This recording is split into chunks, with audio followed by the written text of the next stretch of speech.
Ecclesiastes 3:1, there is an appointed time for everything, and there is a time for every event under heaven. A time to give birth and a time to die, a time to plant and a time to uproot what is planted, a time to kill and a time to heal, a time to tear down and a time to build up, a time to weep and a time to laugh, a time to mourn and a time to dance, a time to throw stones and a time to gather stones, a time to embrace and a time to shun embracing,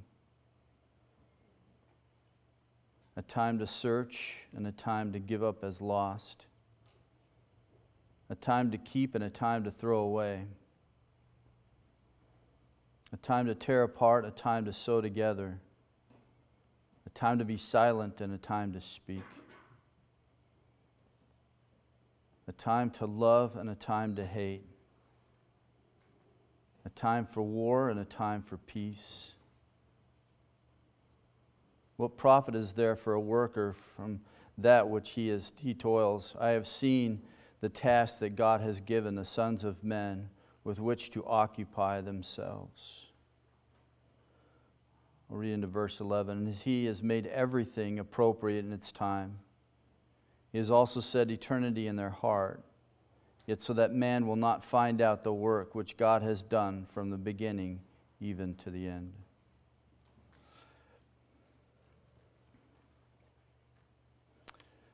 Try and see how far we can get with Ecclesiastes chapter 3.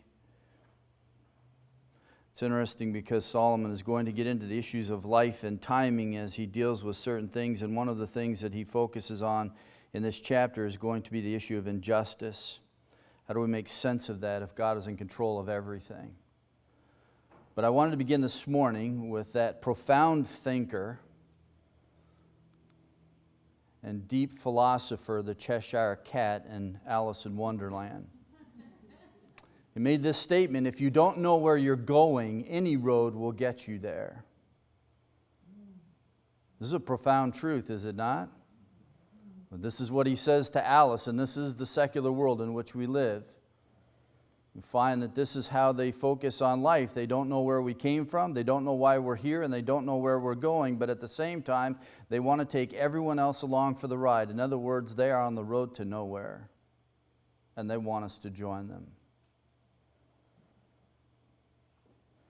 Solomon's going to make this progression for us as he moves into chapter 3 and following. God is now in the picture for him. And he understands that there is meaning to life, but there's also mystery. There are things that we cannot explain. One of the things that I know that we all wrestle with is the issue of injustice in the world. We see these things happen. We know that justice is good, and we should speak for justice and desire justice, but yet it doesn't always come when we think it ought to come. And sometimes in contemplating these things, there seems to be these enigmas, things that we cannot explain, things that don't make sense to us. Times in which we ask God, when are you going to act? And Solomon is going to help us to understand how to face that. And he even deals with the issue of injustice and how do we respond to it. And verse 18, I suggested that you ponder on this verse. I said to myself concerning the sons of man, God has surely tested them in order for them to see that they are but beasts. Now, this is a part of his answer to the issue of injustice in the world. How do we see this? I begin with verse 11, though, as we walk through this next section of chapter 3 together. And he said, He has made everything appropriate, beautiful in its time. Now, just think about that word everything. We'll come back to this, but everything, everything, everything. He goes on to say He has planted eternity in the human heart, and even so, people cannot see the whole scope of God's work from beginning to end. The Hebrew word that he uses here is to find out thoroughly. We can search, but we can't attain everything. We cannot fathom everything about God, nor the way that God works. And this is really the thing that he ponders on in verse 14. I know that everything God does will remain forever. In other words, whatever he does is final, because there is nothing you can add to it. There's nothing you can take from it. For God has so worked that men should fear him. There are things about God as I contemplate them that they make my soul shudder. and they ought to. The concern for us is when they don't. And Solomon is going to take us there, so he lays on this amazing poem dealing with the issue of time. This is a very helpful passage because you cannot miss where the focus is. Every single line has the word time in it, so we know what the theme is. But then he moves into the message of the poem, and there are several things that he is going to remind us of and help us to understand in verses 9 through 22. And the first thing is this, that in life there is work to do. He establishes in verses 9 and 10, he talks about the fact that we have toil and that there is the worker, and he seeks to have some gain from what he does. In verse 10, he's going to talk about the task which God has given to us. This is a different kind of work. This is a work of trying to understand the meaning of life. And really, if people stop and think about it, they really want to understand the place that they fit in life. They want to know their part in the plan of life. But we are living in a world that's rejecting the fact that there is even a plan to life, that there is even order to life. You can be anything, do anything you want. We are living in an age, especially here in America, where we are starting to see hedonism completely take over. Thus, we have anarchy in cities. This is what happens. Thought to ponder from this passage that Solomon will carry into chapter 4 is the thought is this: outlook has a bearing on outcome. How we see life, how we understand life. And so he wants us to first look above as he brings God into the purview of our focus. He wants us to look within. He wants us to look ahead. And then in chapter 4, if you want to read ahead, he wants us to look all around us. See the things that are happening in the world around you. And this is the beautiful thing about this journey, is that Solomon doesn't avoid reality. He deals with reality. He doesn't turn away from the hard questions and the difficult things. He faces them head on, and we get to take this journey with him. But one of the things that he wants to remind us of the fact is that gain is what is desired, but it's hard to find. And part of it's because of our focus. In the first couple chapters, everything was under the sun, but now he changes his outlook. And now he's not merely looking just under the sun, now he's looking under heaven. And this is going to carry on into chapter 5 because he's going to talk about the fact that God resides in heaven and you are on earth. Therefore, you better be careful how you approach him and how you speak to him. This has been a thing that's always concerned me as a believer, is the fact that there are those who feel like they can say anything they want to in any way to God. But I'm often reminded in the psalmist how I'm allowed to approach God and how I can speak to God and the things that I can say to God. And it isn't that we can't bring our hurts and woes and trials to God. That isn't the point.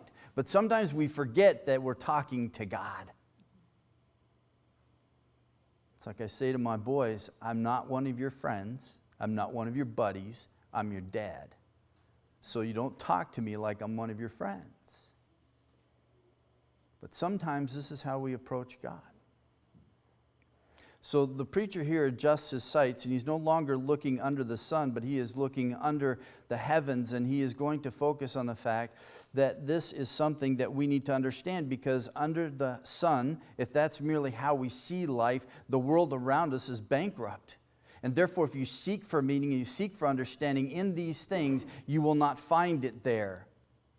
You will find it nothing but emptiness for you. So man must have more than a horizontal look on life. We must look upward towards God. We must fear him and we must trust him. And those things that we can't explain, I often have to stop and ask myself, do I trust him? Even though I don't understand what's going on now, even though I don't understand how this is going to work out ultimately in his plan, do I trust God? It's a simple song we sing as kids, right? And some of those songs are the most profound things we've ever sung in our life. Trust and obey. Just trust God and do what he tells you to do.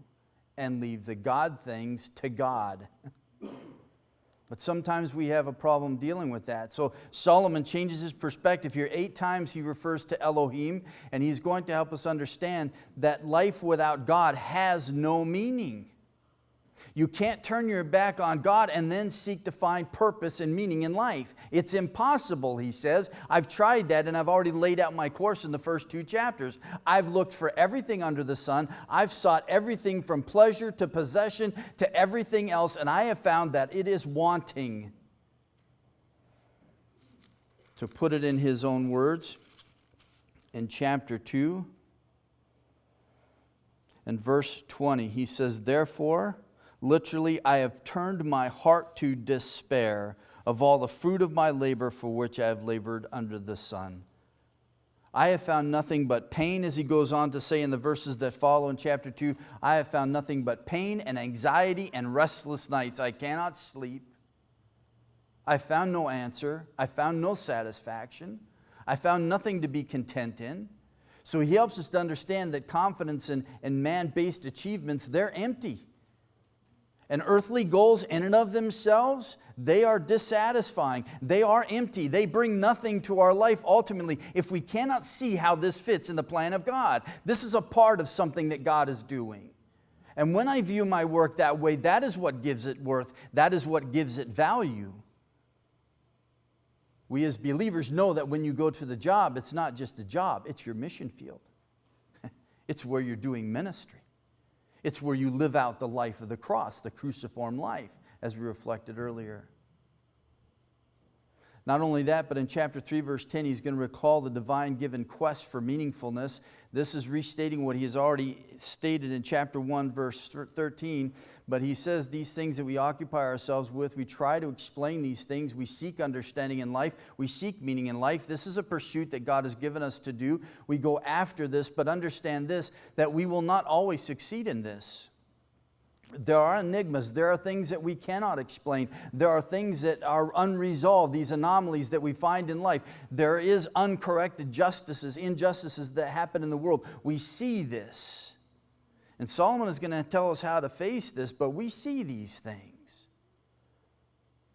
And we have to remember that God is infinite and we are finite. So for me to try and understand the mind of God and everything in the world, it's going to be impossible. Because the finite cannot completely take in the infinite. But I have to remind myself, God is God, I am not. He's the controller of time and the events that are happening in the world. I just need to do what I need to do and be faithful to that. And trust the things that I don't comprehend and trust the things that I don't have to have control over. I just need to walk by faith, not by sight, and know that God is in control. And this is the affirmation that we get from this chapter. God is in control. It may seem like your life at this moment in time may seem like it's in chaos, or maybe it's not. But either way, God is in control of it all. Therefore, when we come to these enigmas in our lives and these injustices that we see around us, we need to leave them in the hands of God, that He will resolve them, that He will correct them, that there is a timing. Solomon says in verse 17, there is a time even for that. There is a season for judgment. There is a season in which God is going to right every wrong. This is the affirmation by the Psalms that I so enjoyed going through the Psalms and realizing this truth was the fact that when God sets everything right, that means that He is going to make everything known clear to everyone. In other words, if someone slanders you and they tell lies about you and you want so badly to have vindication in this life, guess what? It's going to come. It may not come now, but it is going to come. But God will make everyone know what the truth is. That's a part of His establishing justice in the world and righting these wrongs and setting these things right.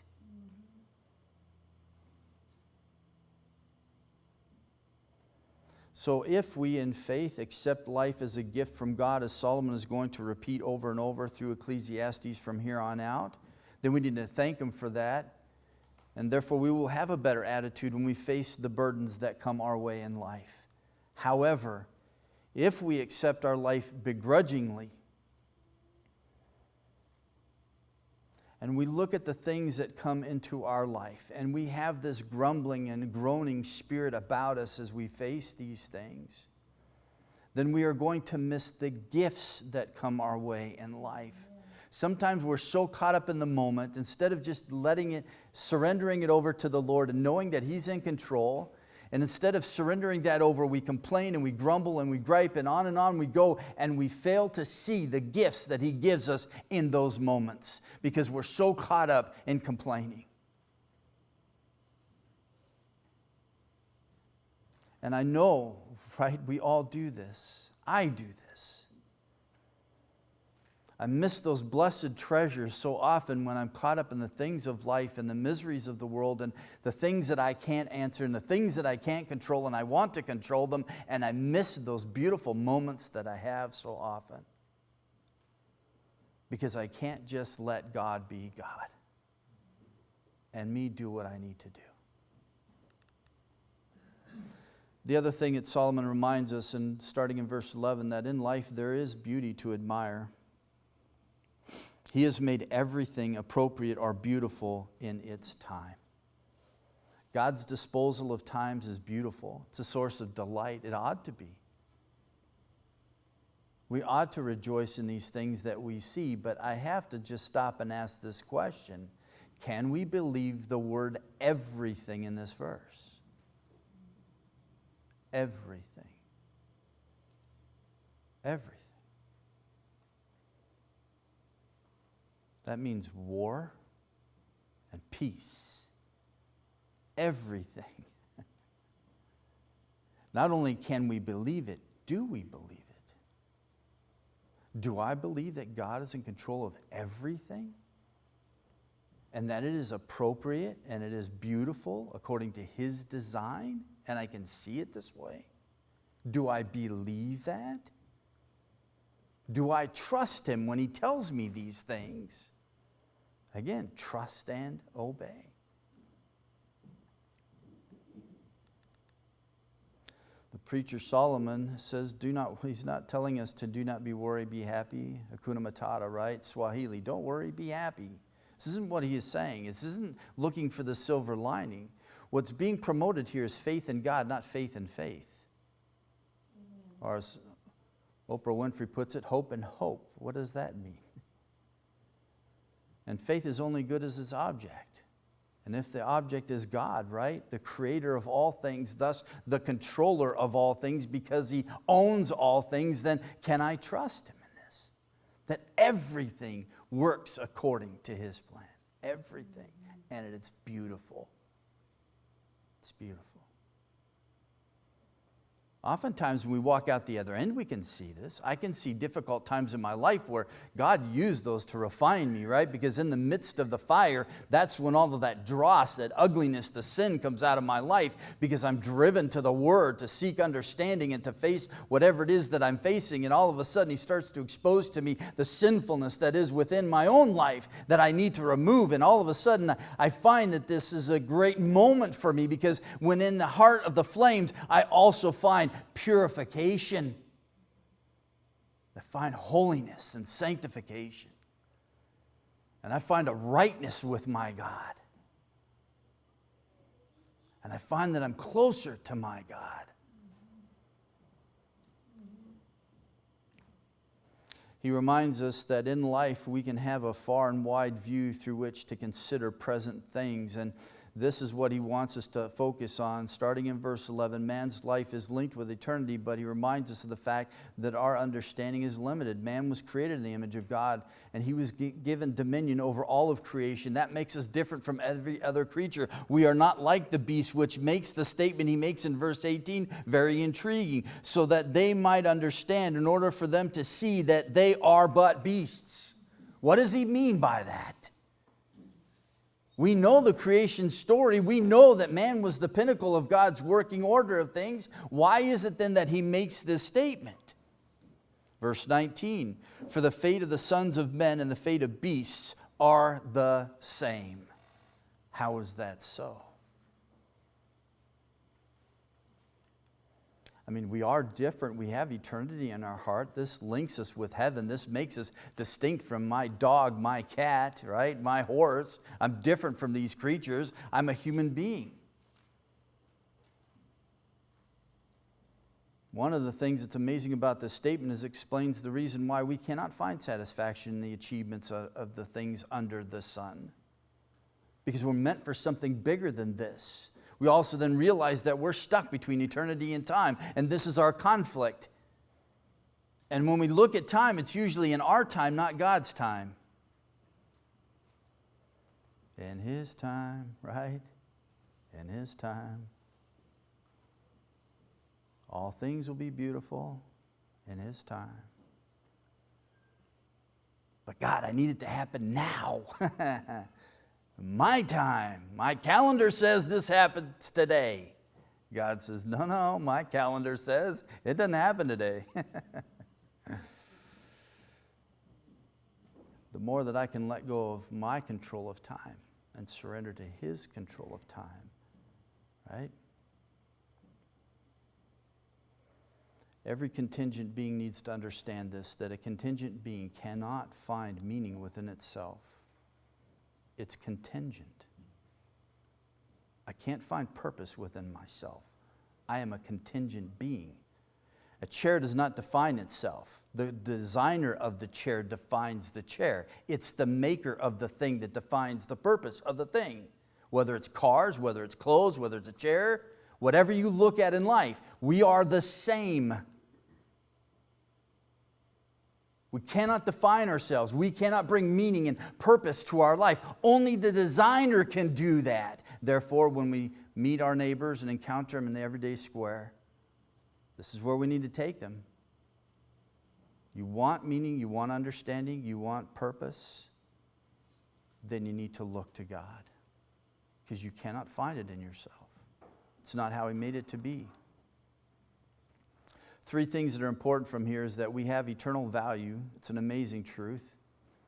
Nothing but the eternal God can satisfy us, and we were designed for eternity. That is why the world cannot satisfy us. We can never get enough. We pursue, but it's still emptiness. Look at those who win the lottery and how many of them commit suicide because they think that if I get all of this money, I can buy whatever I want and I can find meaning and purpose in all of that. And what they find is that their life is still just as empty as Solomon found. I found nothing but pain and anxiety, nothing but grief and sleepless nights, even though I have everything under the sun. Human beings in and of themselves cannot satisfy their desire to even know the divine things in life. The amazing thing is that God has enabled us to observe, to research, to contemplate. He has designed us to do this, to look at our surroundings and to come to a conclusion that He has made Himself known to us. But we also know that sin plagues this, hinders this. It corrupts this. But He has put us on the most amazing platform. If anyone's ever watched the movie The Privileged Planet, if you haven't, you need to see the movie. It's amazing. It's amazing that our position in the galaxy sets us up to view everything. God has done this for us. But as we search, we will find enigmas. We will find things that we cannot explain about our existence. We will be frustrated. We will fret, but we are not to fret. We need to accept our limitations and enjoy those things that God graciously provides to us. Look, I don't understand this right now, but I know that God is providing in this moment. I'm going to rejoice in that, and I'm going to move on in life.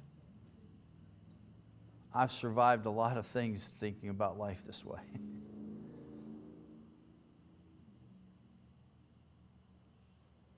Those good things are intended for us to enjoy, as Solomon is going to reflect on. And Estes made this statement: the key to this enjoyment is that God Himself has given these activities as gifts to us. Thus, He leads us into verses 12 and following. He brings us these reassuring statements. Man's life can be enjoyable. And He wants us to understand that we can have contentment. Verse 12, I know that there is nothing better than for them to rejoice, to do good in one's lifetime.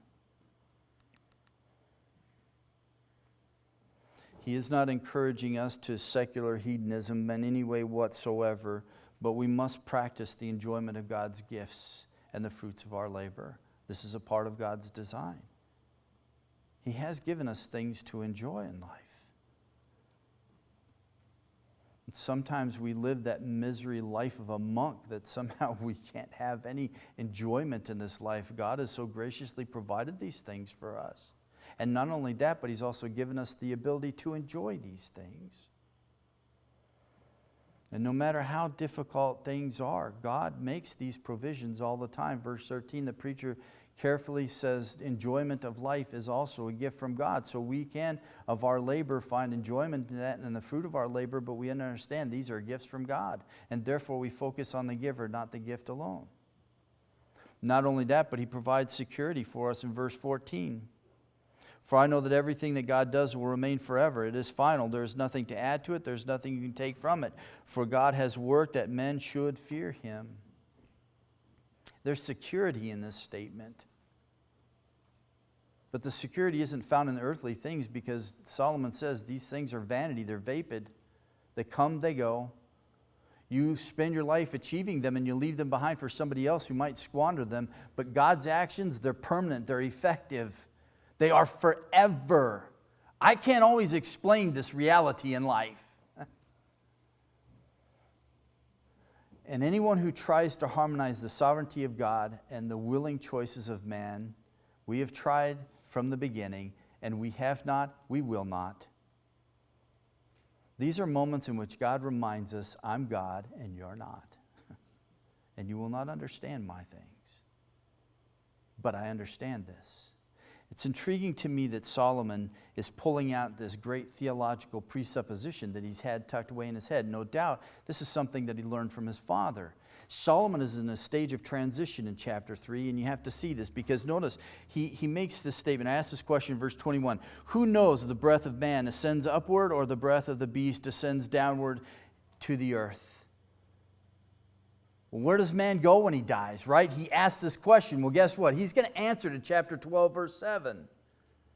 But understand, as Solomon is dealing with these things, these theological truths that he's known and seen and understood from his father and in his own lifetime, these things have been suppressed. He walked away from God. He followed these false gods, and he gave in to the influence of his wives. All 700 of them. So he gives in to the influence of this. He's walked away, but now he's coming back, and God is now in his purview again. And now he's a part of the equation as he looks at the world around him. And these truths that he was taught younger are now coming to the surface. And so he is coming to a realization of these truths in the midst of this point in his journey. This is amazing. It's amazing that God allows us to take this journey with Solomon. That he would record this for us. But the statement of forever indicates that life is transitory, but whatever God does, it is forever. Brown writes this, for Koheleth, an awareness of the limitations of human existence is fundamental to cultivating an awe of God. Do you fear God? This ought to bring fear into our lives. The fact that we cannot change what God has purposed, designed, or brought about should generate a proper fear of God. But see, this doesn't happen so often in our life because we can control things. I control my time. I live by the watch. I live by my calendar. I organize my days. I structure my days. I have everything under my control. Then all of a sudden something happens in life and you realize, I don't control this. Solomon says this ought to bring you fear.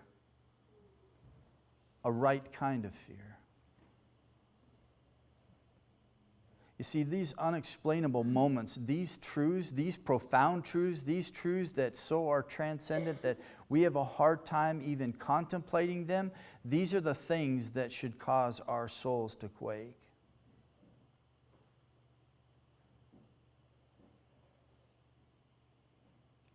The proper attitude that we must cultivate in our life is a fear of Elohim. And if we fear God, then nothing else can make us afraid. Jesus said this to disciples. Don't fear man, because the only thing that man can do to you is take your life. I'll tell you who to fear. Fear the one who can not only take your life, but cast your soul into hell. We must remember this because persecution is coming. We are having to make a stand for the truth more and more. There was a time where we could ride the fence, hide in the corner, stay out of the spotlight. Not anymore. There's a time where you're going to have to make a defense for the truth of God. And the question you're going to have to ask yourself is, am I afraid of what man can do to me? Or am I afraid of what God can do to me? God's work is perfect and it's final. God's work is eternal. God's work has purpose in reference to man. And then there is the judgment of God. I will leave you with these truths to ponder. But I had to dwell on this one, and I was thinking to myself, whose idea was it for us to go through Ecclesiastes?